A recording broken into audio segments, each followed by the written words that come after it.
Puji nama Tuhan Yesus. Selamat beribadah kembali bagi saudara-saudara semua Jemaat Gereja Isa Al-Masih Menteng Pulo. Puji nama Tuhan, kita akan kembali memuji dan menyembah Tuhan Yesus, Tuhan yang hidup, Tuhan yang selalu menjaga kita, yang tidak pernah meninggalkan kita sendirian. Saudara, mari kita naikkan pujian dan penyembahan kita. Kita mau katakan kepada Tuhan bahwa kita ingin sekali untuk lebih mengenal Dia. Haleluya, kita naikkan pujian ini sama-sama.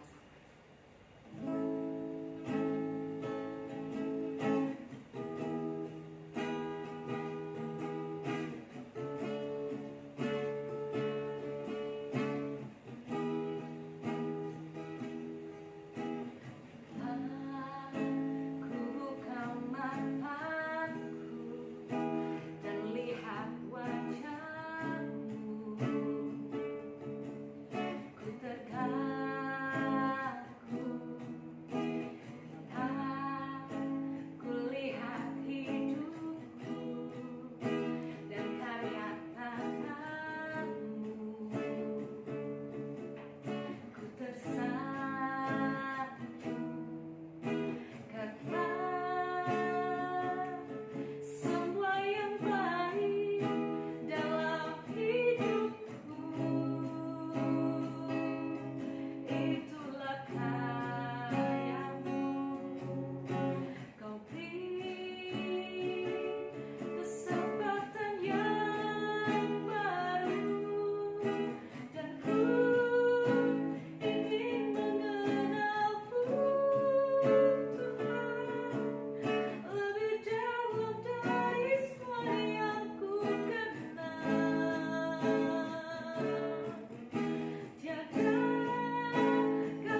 kasih Bapa di surga.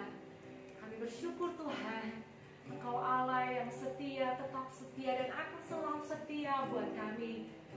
Dan biarlah kami Tuhan tetap memiliki kerinduan, kehausan untuk lebih dekat lagi, lebih sungguh lagi hidup di dalam Engkau Tuhan. Terima kasih Tuhan. Saat ini kami akan terima berkat Tuhan lewat kebenaran firman Tuhan. Mari Tuhan tuntun kami. Mari Tuhan berkata-kata untuk mengingatkan setiap kami Tuhan, supaya kami tidak salah jalan, supaya kami tidak salah melangkah. Dan saat ini Tuhan, biar kami tetap menyembah Tuhan, menyembah di dalam hadirat Tuhan yang kudus, sehingga Engkau Tuhan berkenan memberikan kami perkataan ilahi dari mulut-Mu Tuhan. Terima kasih Tuhan, kami akan siap dengarkan firman Tuhan. Terima kasih. Haleluya. Dan saudara, kita akan bawa hati kita lebih lagi masuk di dalam kebenaran firman Tuhan, masuk di dalam hadirat Tuhan. Kita akan naikkan pujian ini sama-sama. Allah yang setia. Yesus, Kau telah memulai segala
Shalom Bapak Ibu Saudara yang terkasih dalam Tuhan. Shalom, senang sekali bisa kembali berjumpa dengan Bapak Ibu Saudara di dalam ibadah minggu kita kali ini. Sebelum kita belajar mengenai firman Tuhan, marilah sama-sama kita berdoa. Bapa, dalam nama Tuhan Yesus, terpujilah Engkau kekal selama-lamanya. Karena berkat kasih karunia Tuhan, kami bisa ada sebagaimana kami ada. Dan ini bukan karena kehebatan kami, tetapi karena Engkau yang begitu hebat, yang begitu mengasihi kami, dan mengampuni segala salah dan dosa yang kami akui di hadapan Tuhan. Dan biarlah kami terus berharap kepada Engkau, karena Engkau adalah penyelamat kami. Dan biarlah Engkau terus menjadi batu karang kami, sehingga kami bisa berdiri di atas dasar firman yang kokoh untuk menjalankan kehidupan kami dan untuk menjadi berkat.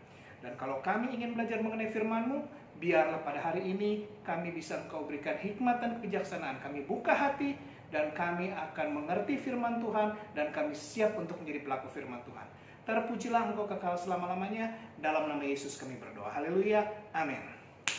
Shalom Bapak Ibu Saudara. Senang sekali saya bisa kembali berjumpa dalam ibadah minggu kita ini. Walaupun masih tetap dalam ibadah online. Nah, Allah kita adalah Allah yang hebat, Allah yang ajaib. Allah yang menciptakan langit dan bumi. Dalam Kejadian 1 ayat 1, firman Tuhan berkata apa? Pada mulanya Allah menciptakan langit dan bumi. Segala sesuatu yang diciptakan Tuhan adalah indah. Segala sesuatu yang diciptakan Tuhan adalah baik. Dan tidak mungkin tidak apabila Ia menciptakan langit, bumi, dan segala isinya, itu tidak melakukan sesuatu yang baik. Enggak. Saya yakin ada rencana Tuhan yang indah. Karena kita tahu rancangannya bukanlah rancangan kecelakaan, tetapi memberikan hari depan yang penuh dengan harapan. Tuhan menciptakan langit dan bumi. Kemudian Tuhan menciptakan isinya. Tentu ada tujuan. Apalagi setelah itu Tuhan menciptakan manusia sebagai makhluk yang terhormat di hadapan Tuhan. Sebagai makhluk yang indah di hadapan Tuhan. Kenapa manusia makhluk yang indah? Karena saudara dan saya, kita semua manusia diciptakan menurut gambar dan rupa Allah. Kita ini segambar dengan Tuhan. Kita ini serupa dengan Tuhan. Karena itu kemuliaan Tuhan adalah kemuliaan kita juga. Dan karena itu kita bisa berjalan bersama-sama dengan Tuhan. Pada waktu Tuhan menciptakan langit dan bumi dan seluruh isinya termasuk manusia, manusia ada bersama-sama dengan Tuhan di Taman Eden. Manusia bisa berjalan-jalan, bisa bercakap-cakap, dan mendapatkan hari-hari yang indah bersama-sama dengan Tuhan. Sampai pada akhirnya manusia jatuh ke dalam dosa. Kenapa manusia jatuh ke dalam dosa? Karena manusia tidak bisa mengendalikan apa yang ia inginkan. Tuhan sudah berkata tidak, tetapi manusia tidak mau mendengarkan. Akhirnya Adam dan Hawa jatuh ke dalam dosa.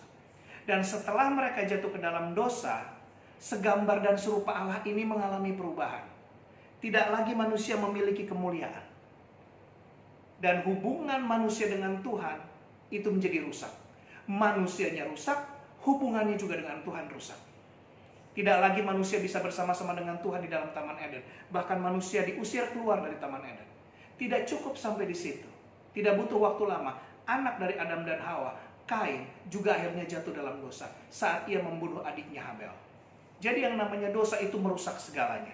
Merusak hubungan dengan Tuhan, merusak manusia, merusak segala sesuatu yang diinjaknya pada saat itu. Yang akhirnya Tuhan bisa mengusir mereka. Nah, inilah akibat dari dosa dan sampai terus pada hari ini. Dosa menghancurkan manusia. Tetapi Tuhan tidak tinggal diam. Oleh karena kasih karunia-Nya, Tuhan tinggalkan sorga dalam bentuk Yesus sebagai juru selamat. Ia akhirnya datang ke dunia ini untuk memberitakan firman Tuhan, untuk memberitakan jalan bagaimana supaya kita bisa kembali bersama-sama dengan Tuhan. Dan yang terutama, Ia mati di kayu salib untuk menebus kita dari dosa. Yesus bukan mati untuk menebus dosa ya, jangan sampai salah. Tetapi Yesus mati menebus kita, merebut kita dari dosa. Sehingga hubungan kita yang tadinya rusak dengan Tuhan, akhirnya dipulihkan melalui Yesus. Jadi berbahagialah kita semua Bapak Ibu Saudara, karena kita sudah beroleh keselamatan melalui kematian dan kebangkitan Yesus di kayu salib. Dan tugas kita saat ini adalah belajar dan terus berusaha untuk menjaga keselamatan itu. Dalam Alkitab, kita buka sama-sama Kisah Para Rasul 3 ayat 19. Kisah Para Rasul 3 ayat 19. Saya akan bacakan Kisah Para Rasul 3 ayat 19. Karena itu sadarlah dan bertobatlah supaya dosamu dihapuskan. Nah, kita harus bertobat. Ayat ini merupakan ajakan supaya kita bertobat, supaya dosa kita dihapuskan. Yang namanya dosa, saudara, walaupun Yesus sudah mati di kayu salib menebus kita dari dosa, tetap dosa ini ada dalam kehidupan manusia. Dosa ini masih tetap berkeliaran. Tetapi kita diberikan hikmat dan kebijaksanaan, kita diberikan kekuatan, kita diberikan kuasa untuk menaklukkan dosa. Kenapa? Karena Yesus sebelum ia naik surga, ia meninggalkan rohnya. Ia berjanji untuk meninggalkan rohnya, dan pada saat ia naik surga, Yesus meninggalkan rohnya, dan roh itu ada dalam kita, yang namanya Roh Kudus. Dan roh itu lebih besar kuasanya daripada roh-roh lain yang ada di dalam dunia. Tetapi tetap manusia masih bisa melakukan dosa. Kenapa manusia bisa melakukan dosa? Saya catat di sini ada beberapa hal. Yang pertama, karena manusia ingin segala sesuatu yang mendatangkan kenikmatan baginya dengan melakukan segala cara. Dan selain itu, manusia juga tidak pernah puas. Contoh, dalam kitab Perjanjian Lama, kita tahu yang namanya Haman dalam kitab Ester. Pada saat bangsa Israel ada dalam pembuangan di Babel, kemudian Ratu Ester itu menjadi permaisuri Raja Ahasuerus, dan kemudian ada seorang bernama Haman. Kita lihat Ester 3 ayat 1. Ester 3 ayat 1.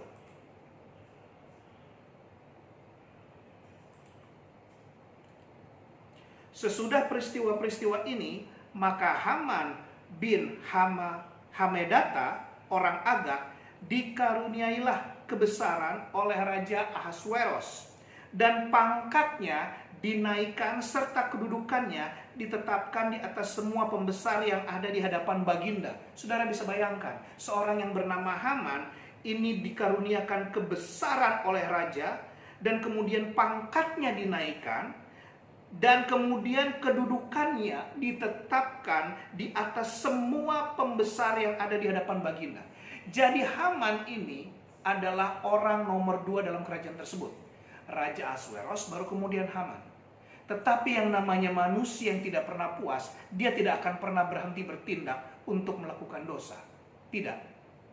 Kenapa? Karena setelah dia dinaikkan pangkatnya dan menjadi lebih tinggi, dia udah memiliki harta kekayaan, dia udah memiliki kemewahan, dia udah memiliki kedudukan, dia udah memiliki pangkat dan jabatan tertinggi, tetapi tidak pernah puas. Apa yang setelah itu dia inginkan? Dia ingin untuk disembah. Saudara bisa bayangkan, dia ingin untuk disembah. Ayat 2, Ester 3 ayat 2. Dan semua pegawai raja yang di pintu gerbang istana raja berlutut dan sujud kepada Haman, sebab demikianlah diperintahkan raja tentang dia. Ada lanjutannya. Tetapi Mordekai tidak berlutut dan tidak sujud. Mordekai ini adalah anak Tuhan. Dia adalah orang Yahudi. Walaupun dalam kitab Ester ini tidak disebutkan adanya Tuhan, tetapi dia adalah orang Yahudi, dan orang Yahudi itu memiliki Allah, yaitu Allah Yahweh. Ya. Nah, Haman ini tidak puas, dan akhirnya ia ingin disembah. Pada suatu titik ada orang yang tidak mau tunduk dan sujud menyembah dia, yaitu Mordekai. Panaslah hatinya. Dan kemudian dalam kitab selanjutnya, Ester 3 ayat 12, saya akan bacakan. Maka dalam bulan yang pertama pada hari yang ke-13, Ester 3 ayat 12 ya. Maka dalam bulan yang pertama pada hari yang ke-13 dipanggillah para panitera raja, lalu sesuai dengan segala yang diperintahkan Haman, ditulislah surat kepada wakil-wakil raja, kepada setiap bupati yang menguasai daerah, dan kepada setiap pembesar bangsa, yakni kepada tiap-tiap daerah menurut tulisannya, dan kepada tiap-tiap bangsa menurut bahasanya. Surat itu ditulis atas nama Raja Ahasuerus dan dimaterai dengan cincin materai raja. Surat-surat itu dikirimkan dengan perantaran pesuruh-pesuruh cepat ke segala daerah kerajaan, supaya dipunahkan, dibunuh, dan dibinasakan semua orang Yahudi, daripada yang muda sampai kepada yang tua, bahkan anak-anak dan perempuan-perempuan, pada satu hari juga, pada tanggal 13 bulan yang ke-12, yakni bulan Adar, dan supaya dirampas harta milik mereka. Bapak Ibu Saudara yang terkasih, tidak puas dengan menjadi orang yang sudah memiliki kedudukan, tidak puas orang yang sudah memiliki harta, jabatan, uang dan segalanya, ia ingin disembah. Kemudian ditambah lagi, ia ingin membunuh semua orang Yahudi. Dikatakan di situ, nggak peduli tua, muda, perempuan, anak-anak, semuanya harus mati. Tetapi dia lupa satu hal, ada Tuhan yang berkuasa yang melindungi anak-anaknya. Dan singkat cerita, saudara bisa baca di pasal dan ayat selanjutnya. Haman akhirnya ketahuan belangnya. Mordekai yang mau dibunuh adalah pahlawan bagi Raja Ahasveros. Dan kemudian Haman yang sudah mendirikan tiang sulaan di depan rumahnya setinggi 50 hasta, di tiang sulaan itu Haman mengakhiri hidupnya dihukum oleh raja. Nah, Bapak Ibu Saudara yang terkasih, yang namanya dosa nggak akan jauh daripada kecelakaan dan kematian. Nggak peduli orang itu udah punya jabatan hebat, akan hancur oleh karena dosa. Yang kedua, kenapa manusia melakukan dosa? Karena manusia sering anggap enteng. Saudara masih ingat kisah Raja Saul? Saul itu digambarkan adalah orang yang takut akan Tuhan, ya. Tetapi Saul menganggap enteng perintah Tuhan. Pada saat ia ingin bangsa Israel dan pasukannya akan bertempur, kemudian mereka harus mempersembahkan korban bakaran, mengadakan ibadah yang harusnya dipimpin oleh Nabi Samuel. Saul tidak sabar. Saul lebih takut kepada rakyat yang udah mulai berkeluh kesah daripada kepada Tuhan. Yang harusnya dipimpin oleh Samuel, Saul mengambil alih, ialah yang membakar korban bakaran. Dan itu menurut aturan dari hukum Taurat tidak diperbolehkan. Sehingga akhirnya Nabi Samuel menegur Saul. Apakah dia bertobat? Tidak. Dia justru malah semakin angkuh dan ia marah karena ditegur. Dan kemudian yang kedua dosa-dosanya adalah saat Tuhan menyuruh Saul untuk membasmi orang Amalek, semuanya dibasmi, semuanya ditumpas. Tetapi Saul tidak. Ia mengambil Agag, raja orang Amalek, dan kemudian mengambil lembu-lembu yang tambun, yang gemuk, yang sehat, dengan alasan untuk dipersembahkan pada Tuhan. Padahal Tuhan tidak mau menerima persembahan dari lembu-lembu itu. Di situ kembali Saul melanggar. Anggap enteng bisa melakukan dosa. Dan pada akhirnya Alkitab berkata, Tuhan mengambil jabatan Saul dan memberikannya kepada Daud. Saudara, nggak peduli mau orang sehebat apapun, dosa adalah dosa. Yang pertama tadi karena memang tidak puas, dan yang kedua karena sering anggap enteng. Seberapa sering saudara menganggap enteng sesuatu sehingga akhirnya melakukan kesalahan, sehingga akhirnya terjadi sesuatu yang fatal yang Bapak Ibu Saudara sesali. Anggap enteng adalah buah dari kehancuran. Jangan lakukan itu. Dosa bisa terjadi karena kita anggap enteng. Ada banyak cerita Alkitab tentang itu. Simpson pun juga karena anggap enteng jatuh di tangan perempuan, jatuh ke dalam dosa. Akhirnya matanya dicungkil dan ia hilang kekuatan. Memang betul ia bertobat, tapi ia akhirnya kehilangan nyawanya. Sesuatu yang sebetulnya tidak perlu terjadi. Yang ketiga, kenapa manusia melakukan dosa? Karena iri hati. Kain bisa membunuh adiknya Habel bukan karena apa-apa. Mereka hidup berkecukupan, mereka bukan orang miskin. Mereka adalah penguasa-penguasa bumi yang pertama. Cukup mempersembahkan apa yang diminta oleh Tuhan. Sudah. Dan semuanya pada saat itu tersedia. Ya, saya bisa berkata seperti ini karena menurut anggapan saya belum ada saingan pada zaman itu.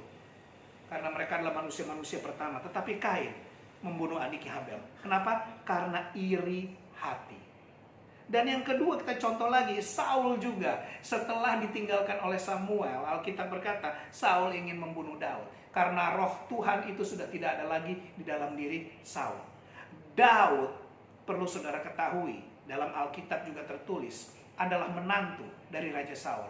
Yang saya bingung, kenapa Saul ingin membunuh Daud, padahal Daud adalah menantunya. Kalau saja Saul bisa bertobat, ia akan sayang sama Daud. Kenapa? Karena Daud masuk adalah anaknya. Daud termasuk anaknya Saul karena Daud menikah dengan putrinya Saul. Jadi harusnya kerajaan itu tidak akan lari kemana-mana. Tetap ada dalam kerajaan Saul, dalam keluarga Saul. Tetapi yang dasar namanya iri bukan hanya sekedar menghancurkan dalam dosa, tetapi iri hati juga membuat manusia menjadi bodoh. Itu yang saya bingung. Kenapa dia harus iri sama Daud, sementara Daud adalah menantunya? Kalau Daud dengan istrinya punya anak, dia menjadi raja nantinya suatu saat apabila itu terjadi, maka itu adalah cucunya Saul. Kok bisa dia iri? Padahal kerajaannya tidak akan jatuh kemana-mana. Ya, jadi Bapak Ibu Saudara ingat, mulai hari ini jangan lagi iri terhadap apapun. Cukupkanlah apa yang kau butuhkan dengan apa yang Tuhan berikan. Dan bersyukurlah atas apa yang telah engkau terima pada hari ini. Mengucap syukur kepada Tuhan tanpa iri hati. Mau tetanggamu punya mobil baru, mau tetanggamu punya rumah baru, mau tetanggamu punya bikin renovasi rumah baru, punya sepeda motor baru, jangan iri. Berbanggalah dengan apa yang kita punya. Kenapa? Karena Tuhan Yesus masih akan memberikan berkat-berkat yang luar biasa bagi mereka yang terus berharap kepadanya. Ya. Dan kemudian yang keempat, kenapa manusia masih berbuat dosa? Karena memiliki hawa nafsu yang membuat tidak bisa mengendalikan diri. Kita ambil contoh Daud dan Batsheba. Ya, dalam dalam kitab 2 Samuel 11 ayat 12, Bapak Ibu Saudara sudah baca. Bagaimana Daud yang melihat Batsheba, istri Uria statusnya pada saat itu, kemudian menghamili istri Uria, dan Uria dibunuh secara tidak langsung oleh Daud. Kemudian Daud melakukan dosa yang sangat dibenci oleh Tuhan. Karena apa? Karena dalam Alkitab Tuhan berkata, engkau telah menghina aku dengan mengambil istri Uria orang Het itu menjadi istrimu, sementara ia sendiri engkau biarkan tewas oleh pedang Bani Amon. Karena itu pedang tidak akan menyingkir dari keturunanmu sampai selamanya. Bayangkan, ini seorang Daud. Daud adalah seorang yang memiliki tingkat atau level kerohanian yang sangat tinggi. Tetapi yang namanya dosa tidak peduli. Mau engkau punya kerohanian tinggi, mau engkau mempunyai gelar MTH, STH, S3 atau apapun, mau engkau seorang raja, mau engkau adalah seorang penyembah Tuhan yang setia dari sejak mudanya, tetapi dosa tidak akan mengenal hal-hal itu. Enggak ada manusia satupun yang kebal terhadap dosa. Daud akhirnya jatuh dalam dosa. Dan kemudian ia juga baru bertobat setelah diperingatkan oleh Nabi Nathan. Tetapi bedanya, nah di sini Daud berbalik kepada Tuhan. Daud tidak melawan atas teguran itu. Daud tidak menyangkal, Daud tidak defense, Daud tidak komplain, tetapi Daud menerima teguran dari Nabi Nathan. Dan kemudian Daud berbalik. Daud sadar akan dosanya, kemudian Daud menyesalinya, dan kemudian Daud bertobat. Apa yang dilakukan dengan bertobat? Bertobat bukan dengan mulut aja ya Bapak Ibu Saudara, tetapi bertobat itu dengan action. Yang Daud lakukan, langsung ia menangis, ia menyesali, dan kemudian ia berpuasa. Tidak dihibur oleh para dayang-dayangnya, tidak makan, tidak minum, tidak dilayani oleh para pelayannya. Bahkan Alkitab berkata, Daud tidur di lantai. Anaknya tetap mati. Karena akibat perselingkuhan itu, Tuhan menghukum Daud. Dan kemudian Daud masuk ke dalam rumah Tuhan. Kemudian Daud mandi, dan kemudian Daud menyembah Tuhan. Setelah itu Tuhan tidak lagi mengingat dosa-dosa Daud. Tetapi saya tetap mau katakan, bertobat butuh proses. Bertobat itu butuh waktu. Bertobat itu butuh kesinambungan terus yang tidak putus. Butuh perjuangan. Rasanya memang pahit. Tetapi ada rencana Tuhan yang indah di balik semua itu. Orang yang biasanya menggunakan narkoba, begitu bertobat tidak lagi menggunakan narkoba, rasanya seperti apa? Ketagihan, masuk rehabilitasi, dan menderita. Orang yang biasanya punya uang, hidup dalam kemewahan, bertobat, memberikan sebagian hartanya kepada orang-orang yang membutuhkan. Tidak lagi korupsi lagi. Yang biasanya pegang uang, tiba-tiba tidak pegang uang. Rasanya lain. Tetapi itu bagian dari proses yang Tuhan inginkan. Manusia harus bisa mengalahkan dirinya sendiri untuk melakukan bagian dari proses pertobatan. Nah, Bapak Ibu Saudara yang terkasih, kenapa manusia yang bertobat? Yang pertama, manusia yang paling berbahagia di dunia adalah mereka yang diampuni dosanya. Kenapa? Karena dosa itu ibarat hutang. Dengan melunasi hutang-hutangnya, orang tersebut bisa memiliki kehidupan baru. Karena itu dengan demikian, manusia yang diampuni dosanya menjadi manusia baru. Orang yang disalibkan di sebelah Yesus tidak memiliki lagi masa depan. Mati akan masuk neraka.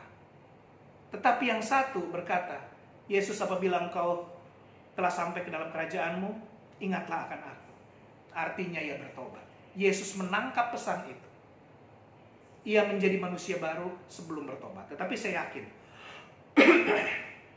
saudara tidak menunggu sampai harus disalibkan, kemudian dipenjara, disiksa, baru bertobat.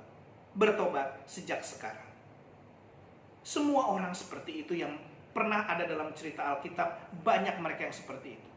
Rasul Paulus juga merasakan bagaimana rasa pahitnya pada saat ia bertobat, ia disiksa, dipenjarakan, dipukulin. Demikian juga dengan Petrus. Yang namanya dosa adalah hutang. Orang kalau memiliki hutang, saudara, makanya hati-hati terhadap hutang. Orang memiliki hutang, itu hidupnya akan ada di bawah kuasa hutang. Di bawah kuasa orang yang menghutangi, yang memiliki piutang. Kalau orang memiliki hutang, ia tidak akan bisa ngapa-ngapain, tidak akan bisa berkembang sampai ia melunasi hutangnya. Kalau orang tidak punya hutang, walaupun ia kehilangan pekerjaan, walaupun warungnya tutup, tetapi karena ia tidak memiliki hutang, ia masih bisa terus survive.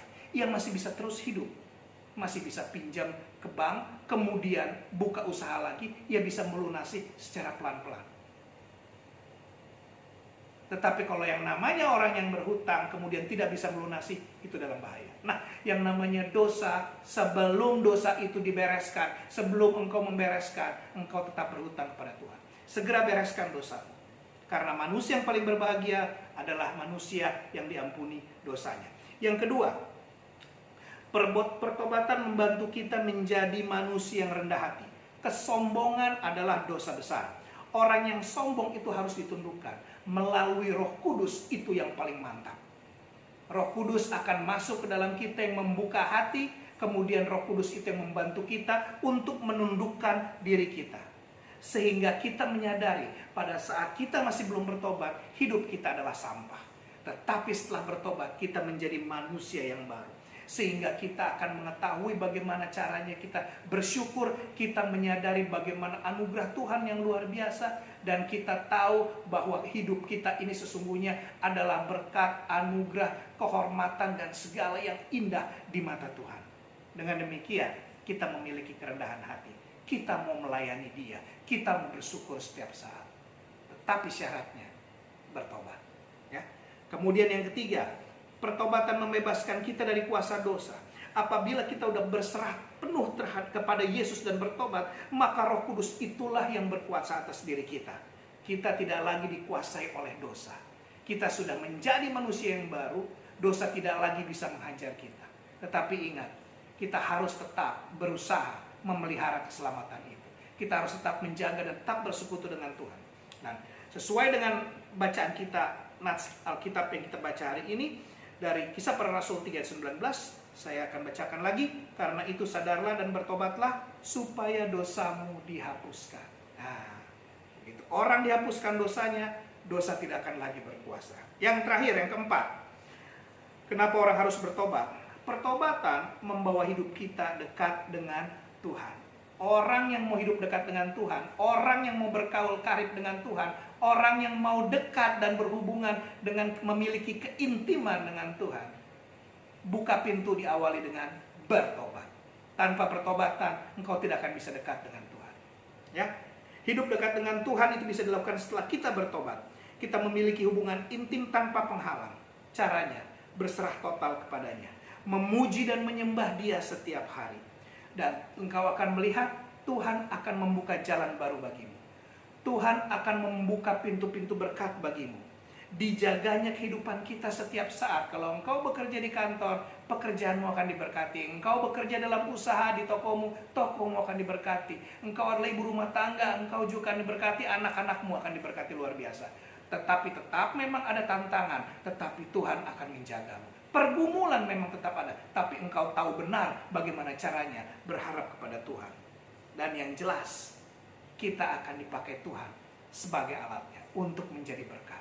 Dan ingat, Tuhan menyediakan tempat di sorga bagi anak-anaknya. Hidup dalam pertobatan. Hidup bersama-sama dengan Yesus. Saya berdoa supaya Bapak Ibu Saudara yang memiliki pergumulan tetap maju dan tetap berharap kepada Yesus. Kita semua memiliki pergumulan. Kita semua memiliki tantangan dalam hidup. Tapi Tuhan menginginkan pertobatan. Dan engkau lihat apa yang Tuhan lakukan. Berkat-berkat apa yang Tuhan akan berikan bagi mereka yang bertobat dan hidup sungguh-sungguh dalam Tuhan. Kita tundukkan kepala, kita berdoa.